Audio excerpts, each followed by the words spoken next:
গল্পকণনে আপনারা শুনছেন জুল ভার্নের লেখা গল্প স্কুল ফর রবিনসন্স। আজকে দ্বিতীয় পর্ব।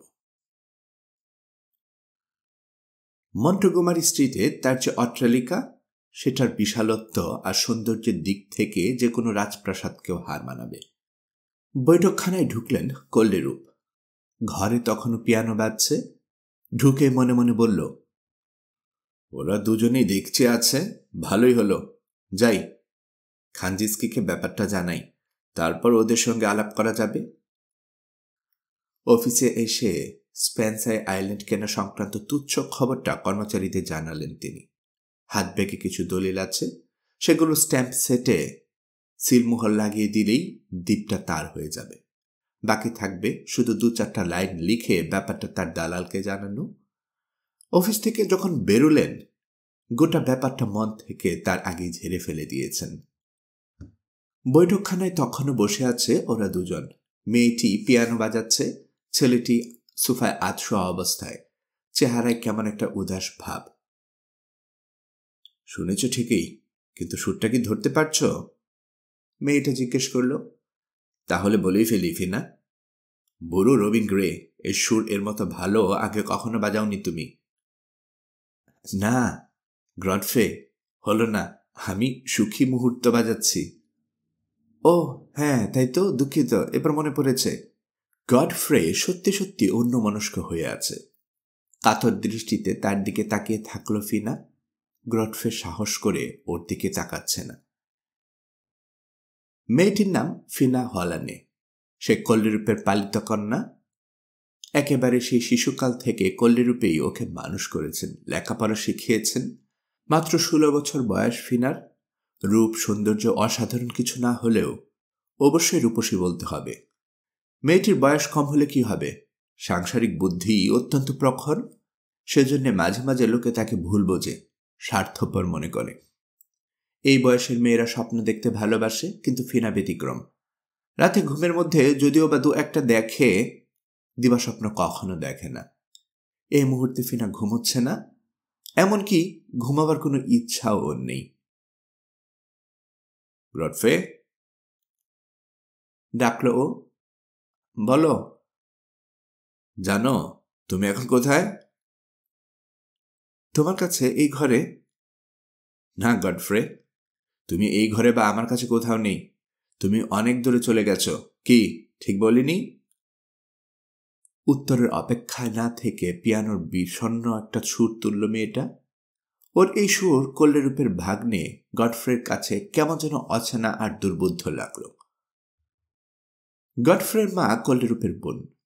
ফিনার মতো গডফ্রের মার বাবাও সেই ছোটবেলাতেই মারা গেছেন। কল্লেরূপের খুব ইচ্ছে ভাগ্নের সঙ্গে ফিনার বিয়ে দেবেন। গডফ্রে 23-এ পা দিয়েছে। বিশ্ববিদ্যালয় থেকে বেরোবার পর অলস সময় কাটাচ্ছে সে। লেখাপড়া শিখে এক অর্থে কোনো লাভই হয়নি, কারণ খেয়ে পরে বেঁচে থাকার জন্য তাকে কোনো কাজ করতে হবে না। ছেলে হিসাবে শান্ত ও ভদ্র সে। প্রখর উপস্থিত বুদ্ধি। আচরণে যেমন দেমাক বা অহংকার নেই, পোশাকে আশাকেও তেমনি জাঁকজমকপূর্ণ পছন্দ করে না। বিয়েটা হলে দুজনেই কল্লেরূপের কাছ থেকে বিপুল সম্পদ যৌতুক হিসেবে পাবে।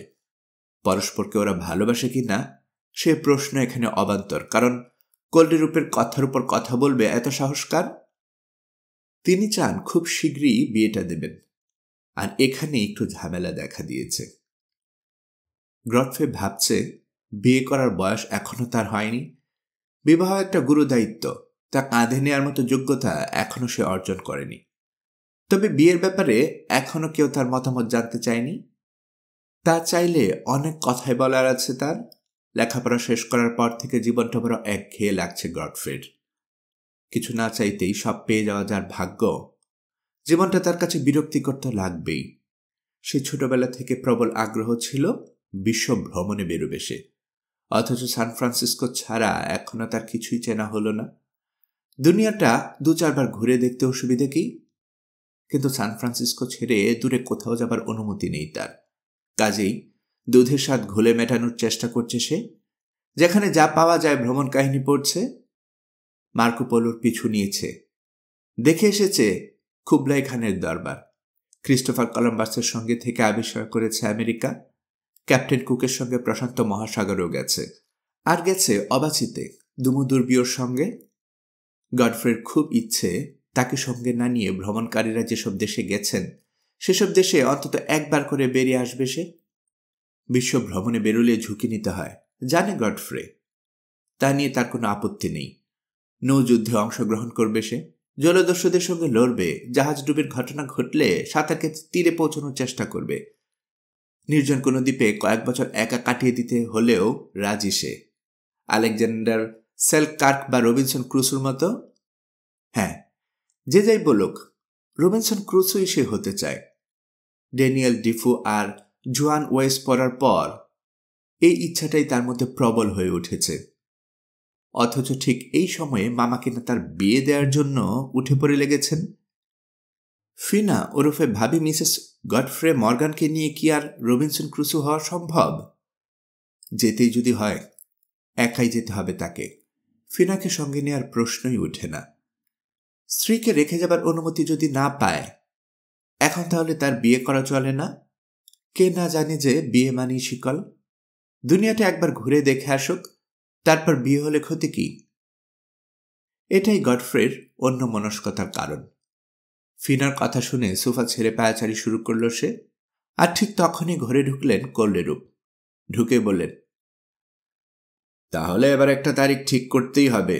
শুভ কাজে আমি দেরি করতে চাই না। তারিখ? কিসের তারিখ মামা? রীতিমতো আঁতকে উঠল গডফ্রে। কিসের তারিখ মানে? তোদের বিয়ের তারিখ? হেসে উঠে একটু রসিকতা করলেন কল্লেরূপ। নাকি ভেবেছিস আমার বিয়ের তারিখ ঠিক করতে বলেছি? বাবা, বিয়ের তারিখ পরে ঠিক করো। পিয়ানো ছেড়ে উঠে পড়ল ফিনা। তার আগে ঠিক করো কবে যাওয়া হবে। মানে? কেন বাবা, তুমি জানো না বিয়ের আগে গডফ্রে বিশ্ব ভ্রমণে বেরোতে চায়? কি? ঝট করে ভাগ্নের দিকে ফিরলেন কল্লেরূপ। তারপর হাত বাড়িয়ে এমন ভঙ্গিতে তার দিকে এগোলেন যেন গডফ্রেকে পালাবার চেষ্টা করলে খপ করে ধরে ফেলবেন। তুই বেড়াতে যাবি? হ্যাঁ মামা। কতদিন বেড়াবি? 1.5 কি 2 বছর। সব নির্ভর করবে। সব কিছুর উপর নির্ভর করবে। তুমি যদি আমাকে যাবার অনুমতি দাও, আর ফিনা আমার জন্য অপেক্ষা করতে রাজি হয়। ফিনা তোর জন্য অপেক্ষা করবে? বিয়ের কথা শুনেই যে ছেলে পালিয়ে যেতে চায় তার জন্য অপেক্ষা? বাবা, গডফ্রেকে তোমার যেতে দেয়াই উচিত, শান্ত গলায় বলল ফিনা।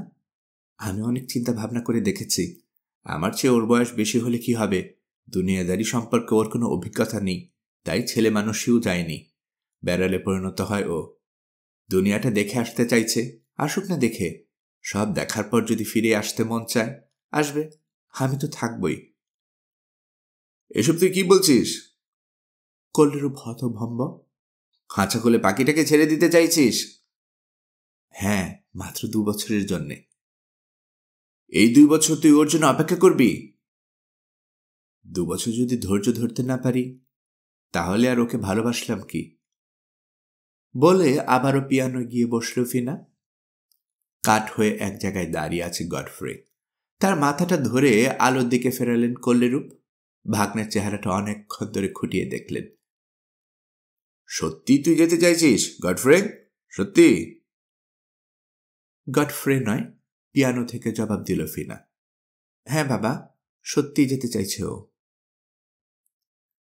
এই তাহলে তোর মনের কথা? ফিনাকে বিয়ে করার আগে দুনিয়াটা একবার ঘুরে দেখবি? ঠিক আছে, যা। কিন্তু কোথায় যাবি ঠিক করেছিস? ঠিক করার দরকার নেই মামা। যেদিক দু চোখ যায় সেদিকে যাব, যেদিকে মন চায় সেদিকে যাব। কবে যেতে চাস? তুমি যদি অনুমতি দাও তো আজই। বেশ, বললেন কল্লেরূপ। ভাগ্নের দিকে অদ্ভুত এক দৃষ্টিতে তাকিয়ে আছেন তিনি। হিসিস করে আবার বললেন, তবে আজ নয়, কিছুদিন পর। যাবার আগে প্রস্তুতি দরকার। এগিয়ে এসে হঠাৎ পিয়ানোর চাবিতে এমনভাবে চাপ দিলেন, কর্কশ ও বেসুরো আর্তনাদ করে উঠল সেটা। ভদ্রলোকের নাম টি আর্টলেট, কিন্তু লোকে তাকে টার্টলেট বলেই ডাকে। টার্টলেট নৃত্যকলায় পণ্ডিত, রীতিমতো একজন অধ্যাপক। বয়স ৪৫, এখনো বিয়ে করেননি, তবে এক বয়স্কা মহিলার সঙ্গে প্রায় ১২ বছর ধরে তার বিয়ে ঠিক হয়ে আছে। ১৭ জুলাই ১৮৩৫ খ্রিস্টাব্দে তার জন্ম। রাত ঠিক ৩:৩। এতদিন দৈর্ঘ্যে তিনি ৫ ফিট ২ ইঞ্চি আর প্রস্থে ২.৫ ফিট হয়েছেন। গত বছরে ৬ পাউন্ড বাড়ায় এখন তার ওজন হয়েছে ১০০ পাউন্ড ২ আউন্স। মাথাটা চারকোনা, চুলের রং ধূসর বাদামি, কপালের কাছে নেই বললেই চলে। কপালটা বেশ চওড়া, ডিম্বাকৃতি মুখ, গায়ের রং ফর্সা, চোখের রং ধূসর বাদামি, চোখ জোড়া গর্তে ঢোকা, তবে দৃষ্টিশক্তি অত্যন্ত প্রখর। নাকের তলায় গোফজোড়াকে রাজকীয় না বলার উপায় নেই। চিবুককে সুন্দর দাড়ি আছে। জীবনযাত্রা নির্দিষ্ট নিয়মে বাঁধা, অত্যন্ত শান্ত আচরণে। নৃত্য করেন এবং নৃত্য শেখান, তাই মোটাসোটা হবার সুযোগ পাননি। ফুসফুস অত্যন্ত স্পর্শকাতর, একটুকুতেই বুকে ঠান্ডা লেগে যায়, তাই ধূমপান পরিহার করে চলেন। কফি ও মদ স্পর্শই করেন না। হালকা বিয়ার চলে, আর মাঝে মধ্যে চলে মেয়েলি পানীয়, শ্যাম্পেন। শরীর স্বাস্থ্য সম্পর্কে এতটা সচেতন বলেই জন্মের পর থেকে তার জন্যে কখনো ডাক্তার ডাকতে হয়নি। হাত পা খুবই দ্রুত নড়ে, ক্ষিপ্র বেগে হাঁটেন। সোজা সরল মানুষ, কোনো ঘোরপেচ পছন্দ করেন না, নিজের নয়। সারাটা জীবন শুধু অন্যের উপকার করার কথা ভাবছেন। স্ত্রী অসুস্থ হতে পারেন, শুধু এই ভয়ে এখনো বিয়ে করতে পারছেন না। কল্লেরূপ প্রাসাদে নৃত্যশিক্ষক হিসেবেই তার আগমন ঘটেছিল। তার আগে যেখানে তিনি অধ্যাপনা করতেন, ছাত্র সংখ্যা কমতে কমতে শূন্যের কোঠায় নেমে যায়। এখানে তিনি বেশ ভালোই আছেন। কিছু কিছু বাতিক থাকলেও মানুষ হিসেবে তিনি খুবই ভালো, সেই সঙ্গে সাহসীও বটে। গডফ্রে আর ফিনাকে তিনি অত্যন্ত স্নেহ করেন, তারাও তাকে ভারী পছন্দ করে। টার্টলেটের একটাই উচ্চাশা, নাচের সমস্ত রহস্য এই দুজনকে শেখাতে হবে। তো অধ্যাপক টার্টলেটকেই ভাগ্নের সহযাত্রী হিসেবে বেছে নিলেন কল্লেরূপ। তিনি আভাস পেয়েছেন গডফ্রের এই যে বেড়াতে যাবার শখ চেপেছে, তাতে প্রথম থেকেই ইন্ধন জুগিয়েছেন টার্টলেট। কাজেই সিদ্ধান্ত নিলেন গডফ্রে যখন যাবেই তার সঙ্গে টার্টলেটও যান। পরদিন মে মাসের ১৬ তারিখে নিজের অফিসে ডেকে পাঠালেন তাকে। কল্লেরূপের ডাকটা অনুরোধেই, কিন্তু টার্টলেট সে তাকে অলঙ্ঘনীয় নির্দেশ হিসেবে গ্রহণ করলেন। যে কোনো পরিস্থিতির জন্য মানসিকভাবে তৈরি হলেন তিনি। তারপর পকেট বেহালাটা নিয়ে নাচতে নাচতে প্রাসাদের সিঁড়ি বেয়ে উপরতলায় উঠে এলেন। নক করলেন একবার, দরজা ঠেলে অফিস কামরায় ঢুকলেন। শরীরটা একদিকে কাত হয়ে আছে, কনুই সহ হাত প্রায় বৃত্ত রচনা করেছে। হাসি হাসি মুখ, গোড়ালি জোড়া শূন্যে তোলা, ফলে শরীরে সব ভার চেপেছে পায়ের পাতায়। অন্য কোনো লোক এই ভঙ্গিতে দাঁড়াতে চেষ্টা করলে হুমড়ি খেয়ে পড়ে যেত, কিন্তু টার্টলেট সটান দৃষ্টিতে দাঁড়িয়ে থাকতে পারছেন। মিস্টার টার্টলেট, কল্লেরূপ বললেন, আপনাকে একটা খবর দেওয়ার জন্য ডেকেছি। খবরটা শুনে আপনি হয়তো চমকে উঠবেন। বলুন। ১-১.৫ বছরের জন্য আমার ভাগ্নের বিয়েটা পিছিয়ে দিতে হচ্ছে। গডফ্রের ইচ্ছে দেশ ভ্রমণে বেরোবে। গডফ্রে তো সোনার টুকরো ছেলে, আমি জানি সে তার দেশের মুখ উজ্জ্বল করবে। ভূমিকার শুরুতেই টার্টলেটকে থামিয়ে দিলেন কল্লেরূপ। সোনার টুকরো ছেলে শুধু কি তার দেশের মুখ উজ্জ্বল করবে? আমার তো ধারণা সে তার নাচের মাস্টারের মুখ উজ্জ্বল করবে। কল্লেরূপের ঠাট্টা টার্টলেট ধরতে পারলেন না। স্থির একটা নৃত্য ভঙ্গিমায় দাঁড়িয়েছিলেন, সেটা বদলে আরেকটা ভঙ্গি নিলেন। তার হাসি দেখে বোঝা গেল কথাটা তিনি তার প্রশংসা বলেই ধরে নিয়েছেন। কল্লেরূপেই আবার মুখ খুলল। ছাত্রের সঙ্গে ছাড়াছাড়ি হয়ে যাবে, আপনার মন খারাপ করবে না? মন খারাপ? হ্যাঁ, অবশ্যই মন খারাপ করবে, তবে প্রয়োজন হলে। কল্লেরূপ আবার তাকে বাধা দিলেন। আমার মতে শিক্ষকের কাছ থেকে প্রিয় ছাত্রকে আলাদা করা এক ধরনের নিষ্ঠুরতা। তাই এই সিদ্ধান্ত নিয়েছি, গডফ্রের সঙ্গে তার শিক্ষক বিশ্ব ভ্রমণে যাবে। একজন শিক্ষক তার ছাত্রের মনে বেড়ানোর আকাঙ্ক্ষা জাগিয়ে তুলেছেন, কাজেই তাকে সম্মানিত করা উচিত। টার্টলেট আবার নিত্য ভঙ্গিমার একটা পরিবর্তন আনছিলেন। কলিরূপের কথায় মনোযোগ থাকায় তাতে খানিকটা ত্রুটি থেকে গেল, তবে সেটা সংশোধনের কথা তার মনে থাকল না। সান ফ্রান্সিসকো তথা ক্যালিফোর্নিয়ার বাইরে পা ফেলতে হবে এ কথা জীবনে কখনো ভাবেননি টার্টলেট। বিশ্ব ভ্রমণে বেরোতে হবে তাকে, সাগর পাড়ি দিতে হবে। স্বভাবতই বেশ খানিকটা ঘাবড়ে গেছেন ভদ্রলোক। হ্যাঁ, কথাটা সত্যি। প্রিয় ছাত্রকে তিনি অ্যাডভেঞ্চারে যাবার জন্য প্ররোচিত করেছেন। ব্যাপারটা বুমেরাং হয়েছে। এখন ঝুঁকি আর ঝামেলা সব তার উপর দিয়ে যাবে। তিনি তোতলাতে তোতলাতে বললেন, আমি মানে হ্যাঁ, গডফ্রেডের সঙ্গে আপনিই যাবেন। কলিরূপের গলায় রায় ঘোষণার সুর বুঝিয়ে দিলেন এ বিষয়ে তিনি আর কথা বলতে আগ্রহী নন। প্রতিবাদ করার সাহস নেই। শাস্তিটা মাথা পেতে নিতে হলো টার্টলেটকে। কবে যাব আমরা? নাচের মুদ্রা আরেকবার পাল্টে জিজ্ঞেস করলেন। খুব তাড়াতাড়ি, মাসখানেকের মধ্যেই।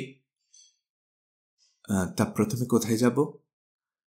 প্রশান্ত মহাসাগর ধরে প্রথমে যাবেন নিউজিল্যান্ডে, বললেন কল্লেরূপ। শুনেছি ওখানে নাকি মারিওদের কোনোই অত্যন্ত শক্ত, বেরিয়ে থাকে বাইরের দিকে। তাতে নাকি অন্য লোকের পাঁজরে খোঁজা মারা খুব সহজ। ওদেরকে আপনারা কোনোই ভাঁজ করা রাখার জন্য নিয়ম শিখাবেন। মাথা ঝাঁকিয়ে দরজাটা দেখিয়ে দিলেন তিনি। নাচ ভুলে গেলেন টার্টলেট, অন্তত আপাতত। গোড়ালির উপর ভর দিয়ে এমন এক ভঙ্গিতে কামড়া ছেড়ে বেরিয়ে এলেন, সেটাকে কোনোভাবেই নৃত্য বলা চলে না, হাঁটাই বলতে হবে। কল্লেরূপের ব্যক্তিগত নৌবহর আছে। তারই একটা জাহাজ নিয়ে সাগর পাড়ি দেবে গডফ্রে। জাহাজের নাম স্বপ্ন। 600 টন ওজন, 200 ঘোড়া শক্তি, শক্ত সামর্থ্য, 7 ঘাটের পানি খাওয়া ক্যাপ্টেন টার্কট আপাতমস্তক নাবিক। হারিকেন, টর্নেডো, সাইক্লোন আর টাইফুন তার বন্ধু। বয়স 50 হলে কি হবে? 40 বছরেই কেটেছে সাগরে। তিনি জাননি এমন সাগর দুনিয়ায় একটিও নেই। ক্যাপ্টেন টার্কট বাদে আরও 18 জন আছেন জাহাজে। একজন ম্যাট, একজন ইঞ্জিনিয়ার, বয়লার রুমের কর্মী 4 জন, 12 জন দক্ষ মাল্লা। ঘন্টায় 8 মাইলের বেশি স্পিড তোলার প্রয়োজন না হলে সাগর পাড়ি দেওয়ার জন্য এই জাহাজের কোনো তুলনা নেই। স্বপ্ন কোনো মাল বহন করবে না। মালপত্র যা থাকার, জাহাজটাকে যদি কোনো কারণে ডুবিয়ে দিতে হয়, কল্লেরূপের তেমন কোনো লোকসান হবে না। ওদেরকে নিয়ে বেরোনোর ফাঁকে স্বপ্নকে একটা দায়িত্ব পালন করতে হবে। বিভিন্ন দেশে নানা রকম ব্যবসা আছে কল্লেরূপের। সুযোগ সুবিধা মতো সেসব ব্যবসা তদারকি করতে হবে। ক্যাপ্টেন টার্কটের সঙ্গে গোপন বৈঠকে বসলেন কল্লেরূপ বেশ কয়েকবার। সেসব বৈঠকে কি নিয়ে আলোচনা করা হলো তা কেউই জানতে পারল না। সবাই শুধু জানল যে স্বপ্ন প্রথমে নিউজিল্যান্ডের অকল্যান্ডের নোঙর ফেলবে, তবে কয়লার প্রয়োজন দেখা দিলে প্রশান্ত মহাসাগরের যে কোনো দ্বীপে বা কোনো চীনা বন্দরে থামতে পারে। রওনা হবার আগে গডফ্রে আর ফিনার যুগল ফটো তোলা হলো। হাজার হোক বাগদত্তা তো, যুগল ছবি ছাড়াও দুজনের আলাদা আলাদা ছবি তোলা হলো। ফিনার ছবি থাকবে স্বপ্নে, মানে জাহাজে, আর গডফ্রের ছবি ঝোলানো ফিনার শোবার ঘরে। টার্টলেটেরও একটা ফটো তোলার চেষ্টা করা হলো, কিন্তু তারই দুর্ভাগ্য বলতে হবে যে ছবিটা তোলার পর দেখা গেল এমন একটা ঝাপসা হয়ে আছে যে মানুষটিকে চেনাই যাচ্ছে না। আসলে ক্যামেরাম্যান বারবার সতর্ক করা সত্ত্বেও মুহূর্তের জন্য স্থির হতে পারেনি টার্টলেট, ফলে ছবিটা নড়ে গেছে। অবশ্য আরও কয়েকবার চেষ্টা করা হলো, কিন্তু ফলাফল সেই একই। টার্টলেট স্থির হতে পারে না, কাজেই তার ছবিও ঝাপসা উঠে। শেষ পর্যন্ত গোটা পরিকল্পনাটাই বাদ দিতে হলো। 9 জুন সব প্রস্তুতি শেষ হয়েছে। রওনা হবার জন্য জাহাজের ইঞ্জিন স্টার্ট দেয়া হলো। কাগজপত্র সব ঠিক আছে কিনা শেষবার দেখা হচ্ছে। হ্যাঁ, বিমা কোম্পানির রসিদটাও সঙ্গে রাখা হয়েছে। সকালের দিকে মন্টগোমারি স্ট্রিটের প্রাসাদে বিদায় সংবর্ধনার আয়োজন করা হয়েছিল। এত উত্তেজিত বোধ করছিলেন টার্টলেট, বসতে পারেননি। সারাক্ষণ টেবিলের কিনারায় ধরে দাঁড়িয়েছিলেন আর একের পর এক শ্যাম্পেন ভর্তি গ্লাস খালি করেছেন। এটা যে তার ভয় তাড়াবার চেষ্টা, তা আর কাউকে বলে দিতে হলো না। দেখা গেল পকেট বেহালাটা সঙ্গে করে আনতে ভুলে গেছেন তিনি। বাধ্য হয়ে লোক পাঠাতে হলো তার বাড়ি থেকে সেটা আনার জন্য। শেষ বিদায় জানানো হলো জাহাজের ডেকে। কর্মর্দনের পালা চুকল জাহাজের সিঁড়িতে। হাসি, ফিনা। এসো গডফ্রে। কলিরূপ বলল, ঈশ্বর তোমার সহায় হন। স্বপ্ন রওনা হলো। ডেক আর জেটি থেকে রুমাল নাড়া হচ্ছে। একটু পরেই সান ফ্রান্সিসকো উপসাগরের মুখে স্থাপিত স্বর্ণতোরণ পার হয়ে এলো স্বপ্ন। সামনে খোলা প্রশান্ত মহাসাগরের সীমাহীন চঞ্চল জনরাশি আপন খেলায় মত্ত। তারপর যেন চিরকালের জন্যে জাহাজের পিছনে বন্ধ হয়ে গেল স্বর্ণতোরণটি।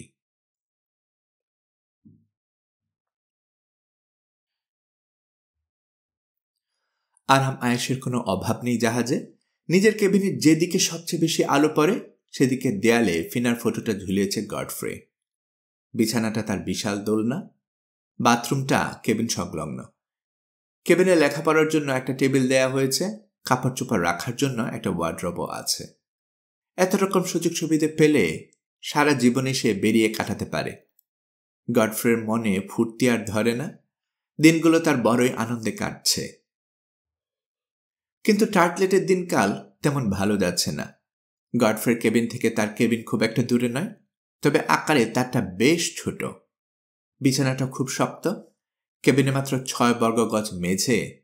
নাচনে একজোড়া পায়ের জন্য এই জায়গা খুব কম হয়ে গেল না? জুন মাসের আবহাওয়ার অনুকূলেই থাকল। উত্তর পূর্ব দিক থেকে শান্ত বাতাস বইছে।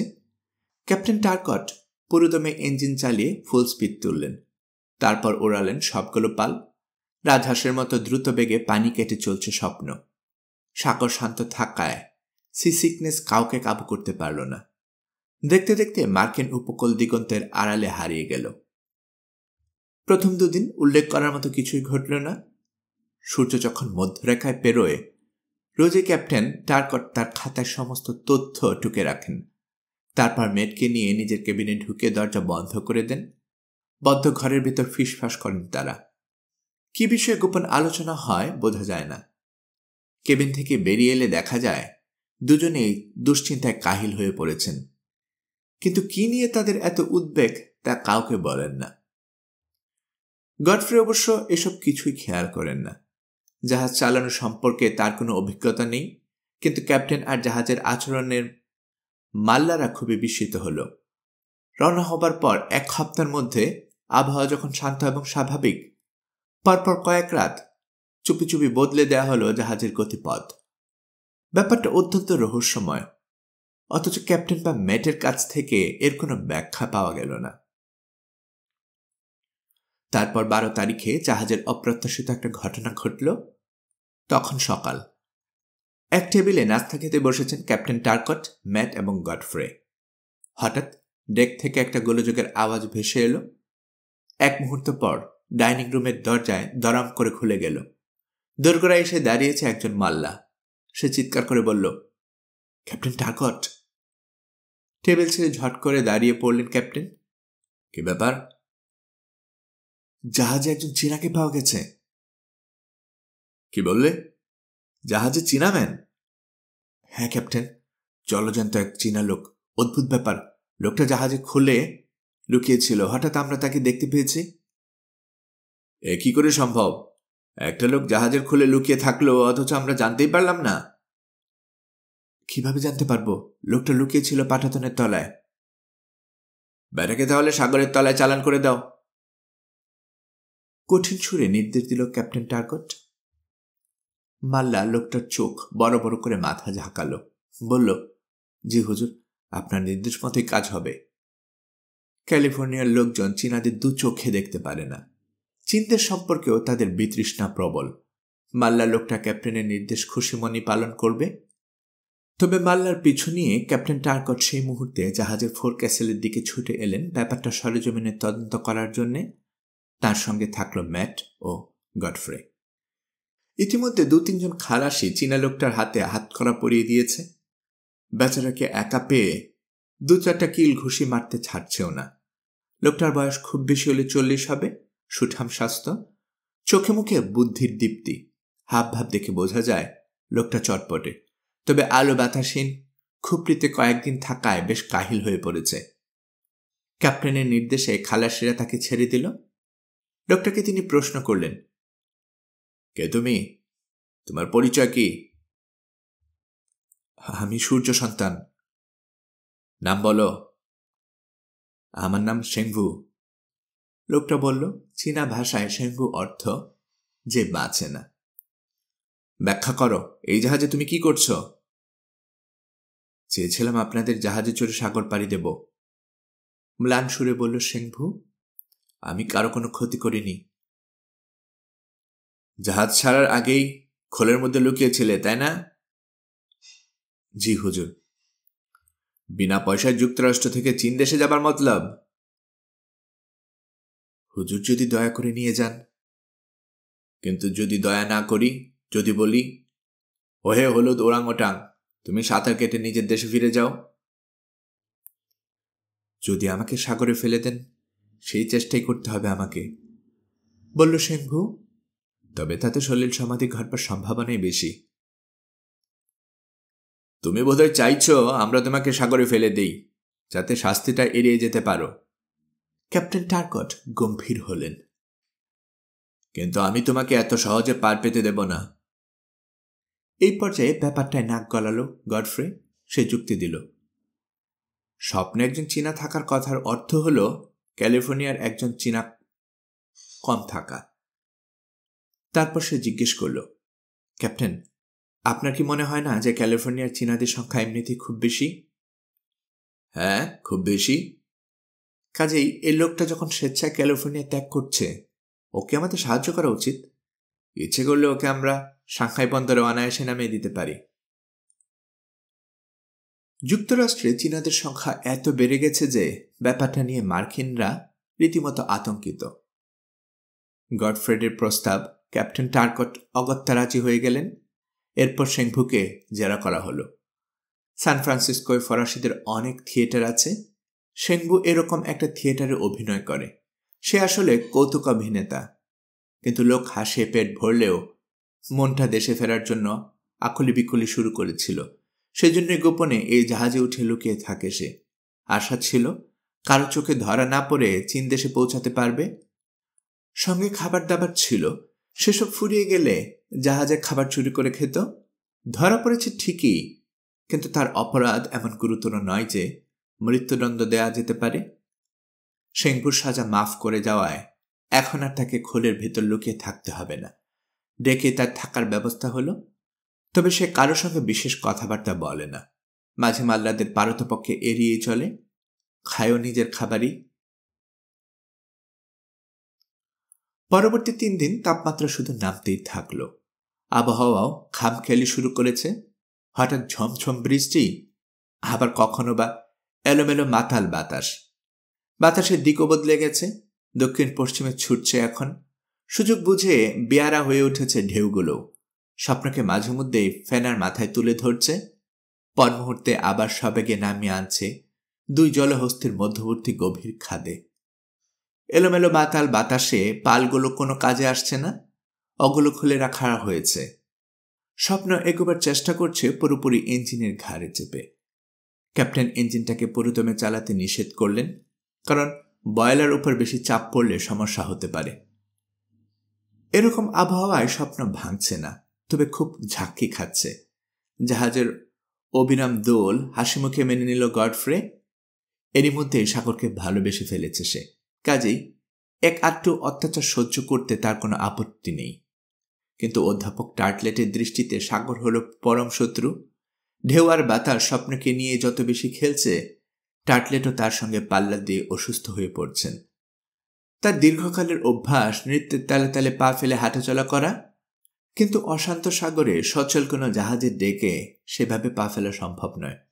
প্রতিবারই যেখানে পড়ার কথা সেখানে পা ফেলতে ব্যর্থ হচ্ছেন তিনি। এরকম বৈরী পরিবেশে নিজের কামরায় যে শুয়ে থাকবেন তারও উপায় নেই।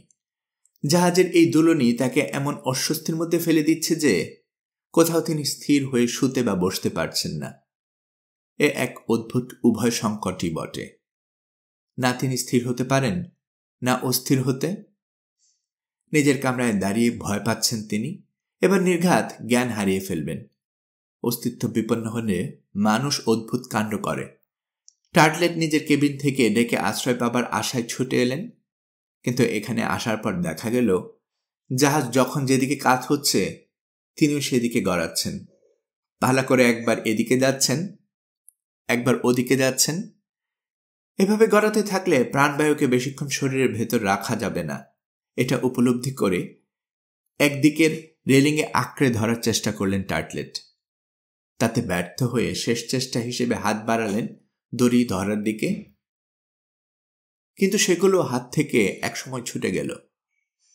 জাহাজের ডেকে এই যে দাপাদাপি শুরু করেছেন তিনি, আধুনিক নৃত্যশিল্পীর সঙ্গে তার কোনো সম্পর্ক খুঁজতে যাওয়াটা নেহাতেই বাতুলতা হবে। টার্টলেট ভাবছেন, জাহাজ ও সাগরের এই অত্যাচার থেকে বাঁচার একটাই উপায়, বেলুনের মতো তিনি যদি হুশ করে আকাশে উড়ে যেতে পারতেন। কলিরূপের প্রতি মনটা তার বিরূপ হয়ে উঠল।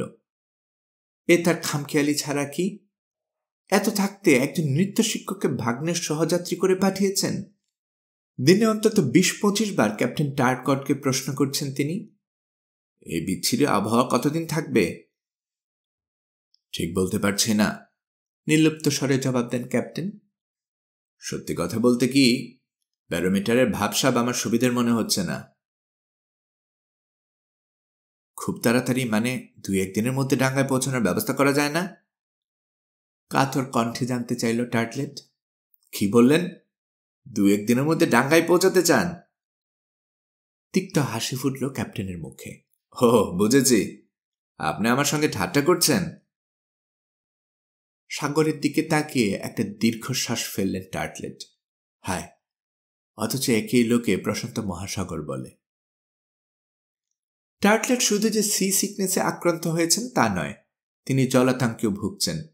প্রতি মুহূর্তে তার ভয় লাগছে পাহাড়ের মতো ঢেউগুলো স্বপ্নকে গ্রাস করবে, জাহাজের সঙ্গে তিনিও ডুবে যাবেন। ক্যাপ্টেনের কাছ থেকে কোনো রকম আশ্বাস না পেয়ে ছাত্রের কাছে ছুটে এলেন অধ্যাপক। শুনছ গডফ্রে, আমাদের আসলে বেঁচে থাকার কোনো আশা নেই। প্রশান্ত মহাসাগর যদি শান্ত না হয় সবাইকে ডুবিয়ে মরতে হবে। শিক্ষককে নরম সুরের অভয় দিল গডফ্রে। আপনি শুধু শুধু আতঙ্কিত হচ্ছেন। আমি যেভাবে বলি সেভাবে ব্যাপারটা চিন্তা করে দেখুন। নিজেকে প্রশ্ন করুন, জাহাজ কেন বানানো হয়? নিজেকে প্রশ্ন করব? অবাক হয়ে জিজ্ঞেস করল টার্টলেট। বেশ, করলাম। জাহাজ কেন বানানো হয়? তারপর নিজে উত্তর দিন, জাহাজ বানানো হয় ভেসে থাকার জন্য। জাহাজ বানানো হয় ভেসে থাকার জন্য, আবৃত্তি করলেন টার্টলেট। একটা জাহাজ কেন ভেসে থাকবে, এর পিছনে অনেক যুক্তি থাকে। একটা জাহাজ কেন ভেসে থাকবে, এর পিছনে অনেক যুক্তি থাকে। এবার ছাত্র গডফ্রেকে পরামর্শ দিল, কল্পনা শক্তির সাহায্যে মাথা খাটিয়ে যুক্তিগুলো খুঁজে বের করুন, মুখে উচ্চারণ করে নিজেকে শোনান, দেখবেন সমস্ত অকারণ ভয় আপনার মন থেকে মুছে গেছে। টার্টলেট চিৎকার করে প্রতিবাদ জানালেন। বলা যায় মুহূর্তেই তিনি বিদ্রোহী হয়ে উঠলেন। সব বাজে কথা গডফ্রে, যে কোনো জাহাজের স্বাভাবিক পরিণতি ডুবে যাওয়া। জাহাজ না বানানো হলেও ডুবার মতো কিছু থাকতো না, এটাই সহজ যুক্তি। যেহেতু বানানো হয়েছে কাজেই ওটা ডুববেই। অসহায় ভঙ্গিতে কাঁধ ঝাঁকিয়ে চুপ করে থাকল গডফ্রে। ছাত্রের চুপ করে থাকাটাকে হেরে নিয়ে চুপসে যাওয়া হিসেবে গণ্য করলেন টার্টলেট এবং জাহাজ নির্ঘাত ডুববে ধরে নিয়ে কোমরে একটা লাইফ বেল্ট বেঁধে নিলেন। সেই থেকে রাত দিন 24 ঘন্টা শরীরের শোভা পাচ্ছে ওটা। সাপগর ধমক দিলে বা হুমকি দিলে সেটাকে আরো আঁটো করে বাঁধেন, ফু দিয়ে আরো একটু বেশি ফুলাবার চেষ্টা করেন বেলুনটাকে। কিন্তু যতই ফুলান সেটা যথেষ্ট ফুলছে বলে কখনো মনে হয় না। টার্টলেটের এই সাগর ভীতি ক্ষমাসুন্দর দৃষ্টিতেই দেখা উচিত। প্রথমবার যারা সাগর পাড়ি দিচ্ছেন তাদের পক্ষে ঢেউয়ের এই নিষ্ঠুর প্রলয়ন নৃত্য সহ্য করা সত্যি কঠিন ব্যাপার। আবহাওয়া কিন্তু সত্যি সত্যি দিনে দিনে আরো খারাপের দিকে যাচ্ছে। প্রচণ্ড একটা ঝড় হবে, তার সমস্ত লক্ষণ ধীরে ধীরে প্রকাণ্ড হয়ে উঠেছে। ক্যাপ্টেন টার্কট সাবধানী মানুষ, ইঞ্জিনের ক্ষতি এড়াবার জন্য হাফ স্পিডে স্বপ্নকে চালাচ্ছেন তিনি। ঢেউ প্রতি মুহূর্তে জাহাজটিকে তুলে আছাড় মারছে, প্রপেলারগুলোর পানির নিচে চলে যাচ্ছে, পর মুহূর্তে আবার ঘুরতে ঘুরতে চারপাশে পানি ছিটকে উঠে আসছে। জাহাজের খোল ম্যালেরিয়া রোগীর মতো সারাক্ষণ থরথর করে কাঁপছে। একটা ব্যাপার খুব রহস্যময় লাগলো গডফ্রের। অনেক চেষ্টা করেও এই রহস্যের কোনো কিনারা বের করতে পারেনি সে। দিনের বেলা স্বপ্ন প্রচণ্ড ঝাঁকি খায়, এমন দুলতে থাকে যে পেটের সমস্ত নাড়ি ভুঁড়ি বেরিয়ে আসবার জোগাড় হয়। কিন্তু রাতে এই ঝাঁকি আর দোল কি কারণে কে জানে অনেক কমে যায়। এই রহস্যের ব্যাখ্যা কি? সূর্য ডুবার পর আবহাওয়া শান্ত হয়ে যায় প্রতিদিন? না, তা কি করে হয়? 21শে জুন পার হয়ে যাচ্ছে। সেদিন রাতে রহস্যটা নিয়ে চিন্তা করছিল গডফ্রে। মাথাটা তার গরম হয়ে উঠল। জেদ চাপল। এর একটা যুক্তিগ্রাহ্য ব্যাখ্যা তাকে পেতেই হবে। রোজকার মতো আজও দিনের বেলা প্রচণ্ড ঝাঁকি খেয়েছে স্বপ্ন, সারাক্ষণ দুলেছে। সারাটা দিনই বাতাসের গতি ছিল প্রবল। তখন একবারও মনে হয়নি যে রাতের অবস্থা কোনো পরিবর্তন ঘটবে। কিন্তু সন্ধে হতেই দেখা গেল সব ঠান্ডা হয়ে গেছে। বাতাসও কম, সাগরও উত্তাল নয়। অদ্ভুত নয়? গরম কাপড়ে নিজেকে মুড়ে ডেকে বেরিয়ে এলো গডফ্রে। লুক আউট, অর্থাৎ পাহারাদাররা গোলয়ের কাছে দাঁড়িয়ে রয়েছে। ক্যাপ্টেন টারকটকে দেখা গেল সিঁড়ির ধাপে। গডফ্রে লক্ষ্য করল বাতাসের গতি আগের মতোই আছে, একটুও কমেনি। কিন্তু ঢেউগুলোকে দিনের বেলা যেমন ফনা তুলতে দেখা গিয়েছিল, এখন তেমন দেখা যাচ্ছে না। এর রহস্য কি?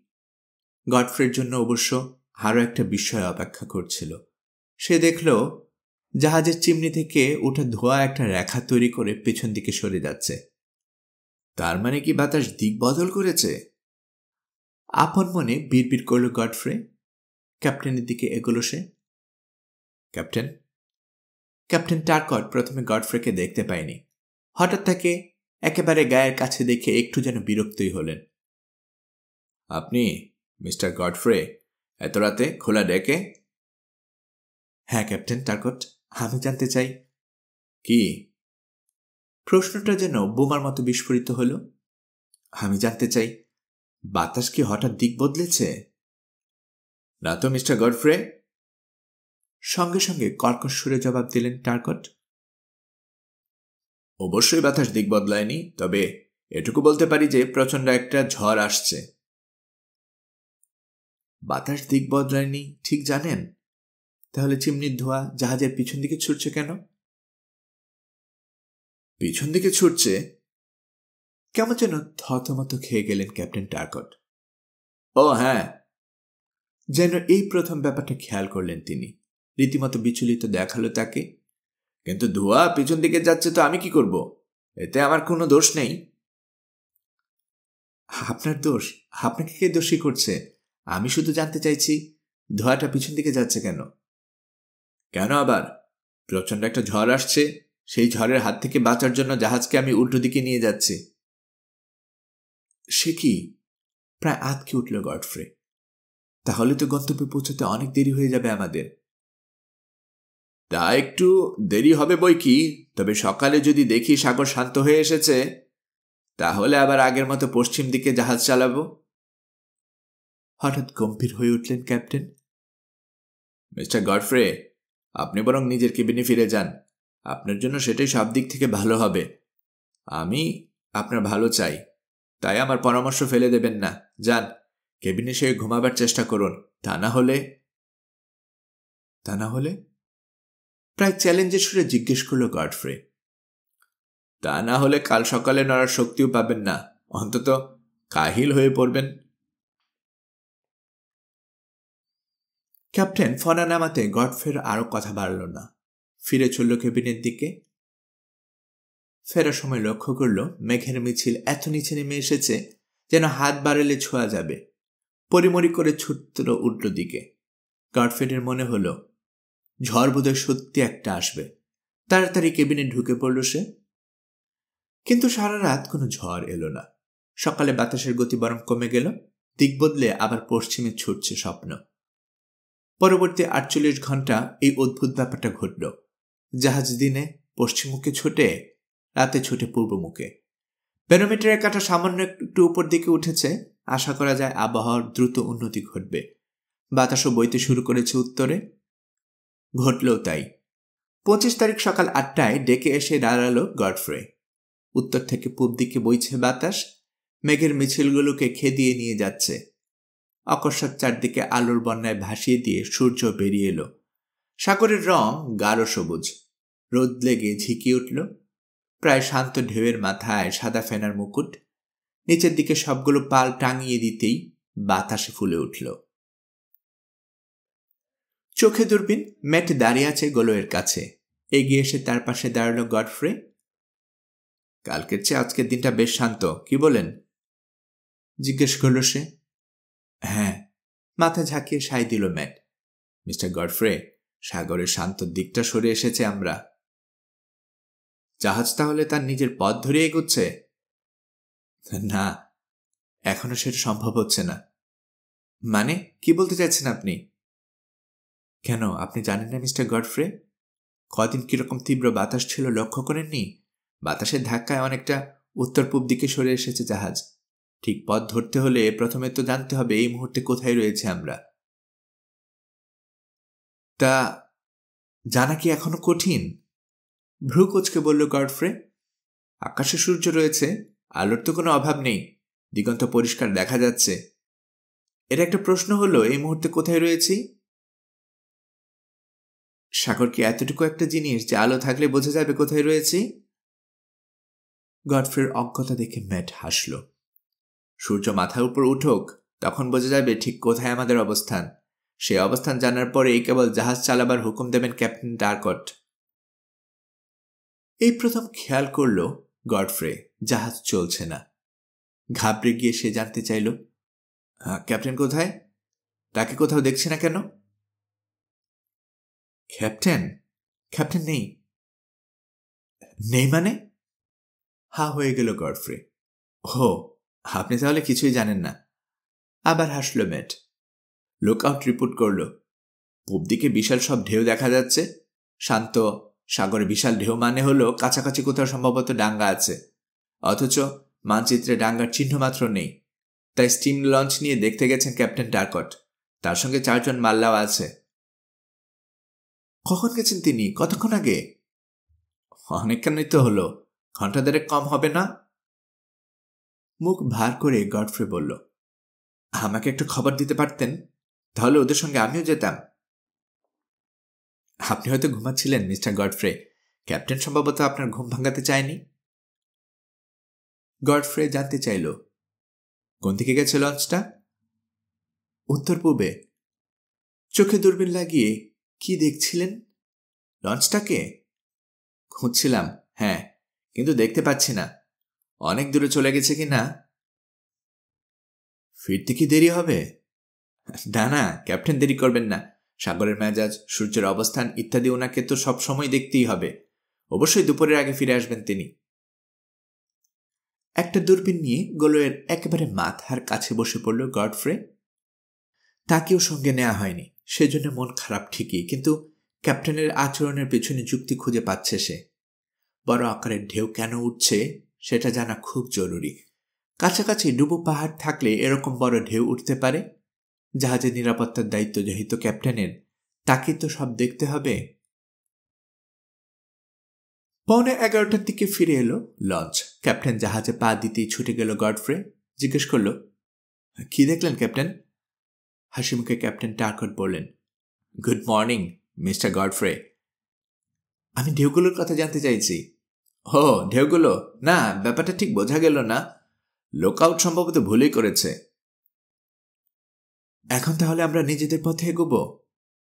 অবশ্যই, তবে তার আগে জেনে নিতে হবে ঠিক কোথায় রয়েছে আমরা। ম্যাটকে এগিয়ে আসতে দেখা গেল। ক্যাপ্টেনকে সে জিজ্ঞেস করল, স্যার, লঞ্চটা কি আমরা জাহাজে তুলব? না, জাহাজের সঙ্গে বেঁধে রাখো, বললেন ক্যাপ্টেন, পরে কাজে লাগতে পারে। দুপুর 12টায় সেক্সটান কম্পাসের সাহায্যে সূর্যের নিখুঁত অবস্থান নির্ণয় করলেন ক্যাপ্টেন। তারপর নির্দেশ দিলেন জাহাজ কোন দিকে যাবে। দিগন্তের দিকে একবার মাত্র চোখ তুলে তাকালেন তিনি। তারপর ম্যাটকে ইঙ্গিতে কিছু নিতে বলে সোজা গিয়ে ঢুকলেন নিজের কেবিনে। ম্যাট ভেতরে ঢুকে দরজাটা বন্ধ করে দিল। বন্ধ ঘরের ভেতর আবার তারা গোপন আলোচনায় বসেছেন। দিনটা আজ শান্তিময়। ফুল স্পিডে ছুটছে স্বপ্ন। বাতাসে তেমন জোর না থাকায় পাল টাঙানো হয়নি। অনেকদিন পর অধ্যাপক টার্টলেটকে ডেকে নাচতে দেখা গেল। তবে গডফ্রের শত অনুরোধেও কোমর থেকে লাইফ বেল্টটা খুলতে রাজি হলেন না তিনি। সন্ধ্যার দিকে ঘন কুয়াশায় ঢাকা পড়ে গেল চারদিক। গডফ্রেডের মনে একটা ভয় ঢুকল। একে রাত, তারপর কুয়াশা। জাহাজ যদি কোনো কিছুর সঙ্গে ধাক্কা খায়, নির্ঘাত ডুবে মরতে হবে। ক্যাপ্টেনের নির্দেশে সূর্য অস্ত যাবার সঙ্গে সঙ্গে জাহাজের সবগুলো লণ্ঠন জ্বালিয়ে দেওয়া হলো। মাস্তুলে ঝুলছে বড় আকারের একটা লণ্ঠন। সাদা আলো ছড়াচ্ছে। বাম দিকে জ্বলছে টকটকে লাল আলো, আর ডান দিকে গাঢ় সবুজ। নিজের কেবিনে ফিরে শুতে না শুতে ঘুমিয়ে পড়ল গডফ্রে। রাত 1টার দিকে প্রচন্ড একটা শব্দ হলো। ঘুমের মধ্যে শিউরে উঠল গডফ্রে। পর মুহূর্তে ধর্মর করে উঠে বসল বিছানায়। হৃৎপিণ্ড এমন লাফাচ্ছে, মনে হলো বুকটা ফেটে যাবে। বিছানা থেকে নেমে দ্রুত কাপড় পরছে। শুনতে পেল ডেকে লোকজন চিৎকার করছে, জাহাজ ডুবে যাচ্ছে, জাহাজ ডুবে যাচ্ছে। এক লাফে কেবিন থেকে বেরিয়ে এলো গডফ্রে। ডাইনিং রুমের মেঝেতে জ্ঞান হারিয়ে পড়ে আছে কে যেন। আগে দেখতে না পাওয়ায় তার সঙ্গে ধাক্কা খেল সে। ভালো করে তাকাতে চিনতে পারল অধ্যাপক টার্টলেট। জাহাজের সব লোক ছুটে বেরিয়ে এসেছে ডেকে। ম্যাট আর ক্যাপ্টেনকে ছুটোছুটি করতে দেখল গডফ্রে। দুজনেই খুব উত্তেজিত। কি হয়েছে? হড়বড় করে জিজ্ঞেস করল সে। কিসের সঙ্গে ধাক্কা লাগলো? কি করে বলবো? অসহায় একটা ভঙ্গি করে কান ঝাঁকালো ম্যাট। কুয়াশায় কিছু দেখা যাচ্ছে না, তবে জাহাজটা ডুবে যাচ্ছে। ডুবে যাচ্ছে? জাহাজ ডুবে যাচ্ছে? গডফ্রের কান্না পাচ্ছে। কেউ তার প্রশ্নের জবাব দেওয়ার প্রয়োজন বোধ করল না। গডফ্রে আন্দাজ করল নিশ্চয়ই কোনো ডুবো পাহাড়ের সঙ্গে ধাক্কা খেয়েছে জাহাজ। স্বপ্ন যে ডুবছে তাতে কোনো সন্দেহ নেই। এরই মধ্যে ডেকের নাকাল পেয়ে গেছে পানি। তার মানে ইতিমধ্যে নিচের ইঞ্জিন রুমে পানি ঢুকে পড়েছে। লাফ দিন, ঝাঁপিয়ে পড়ুন মিস্টার গডফ্রে, দোহাই লাগে, এক্ষুনি লাফ দিন, ঝাঁপিয়ে পড়ুন, চিৎকার করছেন ক্যাপ্টেন টার্কট। দেখতেই তো পাচ্ছেন স্বপ্নকে আমরা রক্ষা করতে পারবো না। সময় থাকতে লাফ দিন। জাহাজ যখন ডুববে পানিতে প্রচন্ড একটা ঘূর্ণি তৈরি হবে। লাফ দিতে দেরি করলে ওই ঘূর্ণিতে পড়ে তলিয়ে যাবেন। গডফ্রে আতঙ্কে নীল হয়ে গেল।